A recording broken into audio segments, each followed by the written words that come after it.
पता है?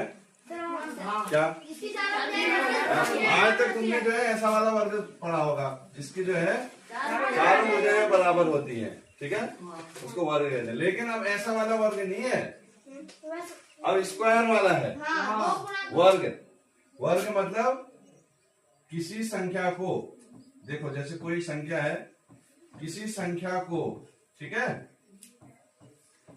किसी संख्या को, जैसे कोई संख्या है 5 को, उसी संख्या से, किसी संख्या को उसी संख्या से, समझ गए हो? उसी संख्या से गुणा करना, उसी संख्या से गुणा करने पर, देखो इसको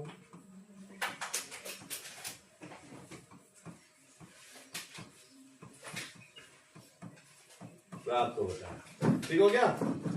5 को 5 से गुणा करेंगे कितना आ जाएगा? 25। 3 को 9। वर्ग को ऐसा लिखा जाता है स्क्वायर बराबर 3 गुणा 3 9। समझिए क्या होता है वर्ग? जो किसी संख्या को उसी से गुणा करना है। ये मतलब कि 2 से गुणा नहीं करना है, किसी भी चाहे कोई भी संख्या है, 5 है 5 से गुणा करोगे, 2 है 2 से गुणा, 2 है 2 से गुणा करोगे, 3 से, ऐसे 10 है 10 से गुणा करोगे। ठीक है, समझ गया? उसको क्या कहते हैं? वर्ग। अब 1 से 10 तक का वर्ग है। अब तुम्हें क्या वर्ग करना बताया जाएगा। ठीक है, 1 से 10 तक का वर्ग लिखो अब तुम लोग अपनी कॉपी में। ये लिख लिया सर? याद मुखारी नहीं याद है। देखो 1 बराबर 1 का वर्ग कितना आएगा? 4 5 लिखो सब। 1 का 1 गुणा 1 बराबर 1, 2 का 4, 3 गुणा 3 बराबर 9। लिखो 10 तक लिखो। 7 8 9। पिछला नहीं लिखा? क्या करा फिर? लिखो जल्दी। क्या बताओ क्या होती है? देखो, पूर्ण वर्ग संख्या वह संख्या है जो किसी संख्या के वर्ग करने से बनी हुई है। ठीक है, जैसे 4 है, 4 को मैं कहूं ये पूर्ण वर्ग संख्या है। हाँ, ठीक है, हाँ सर है। ये किससे बनी है? 2। ठीक हो गया। ये बनी है किससे? जब हमने 2 गुणा 2 करा तब 4 बना। ठीक है, अब बताओ 5 है, 5 क्या है बताओ? सर पूर्ण वर्ग की संख्या नहीं है। 5 पूर्ण वर्ग की संख्या नहीं है। आया समझ में? हाँ। क्यों नहीं है? क्योंकि वो उसी 2 संख्या का, उसी संख्या का गुणा करके नहीं बनी है। इसी प्रकार 6 आ गया। 6 बताओ? सर 3।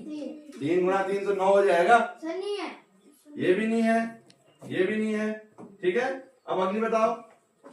7 नहीं है। सर नहीं। नहीं है। 8 है। 8 कैसे 8 है बताओ? बताओ।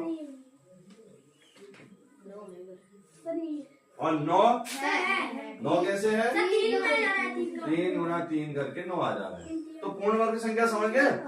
वह संख्या जो किसी संख्या के वर्ग करने से बनी हुई है। ठीक है, वही संख्या पूर्ण वर्ग कहलाएगी। ठीक है, अब 25 देखो, उदाहरण ले लो। 25 बताओ, 25 है कि नहीं पूर्ण वर्ग संख्या? है ना? अब देखो प्रश्न क्या पूछेगा। प्रश्न में ये आएगा 25 से 36 तक की कितनी पूर्ण वर्ग संख्या है?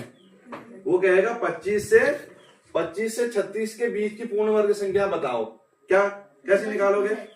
कौन कौन सी हो जाएंगी बताओ? 25 से 36 तक की। 25 तुम्हारी काय की संख्या होगी? किससे बनी है? 5 से बनी है। 36 6 से बनी है। तो बीच में कोई संख्या रही? नहीं रही। ठीक है, ऐसे ध्यान रखना। अगर यहाँ पर कह दिया कि 25 से 49 तक की बताओ तो फिर एक तो ये हो गया, ये 7 7 49 7 नहीं हो जाएगा? पूर्ण वर्ग संख्या समझ गए ना? लिख लो, वह संख्या जो किसी संख्या के वर्ग करने से बनी है। ठीक है, क्या लिखोगे?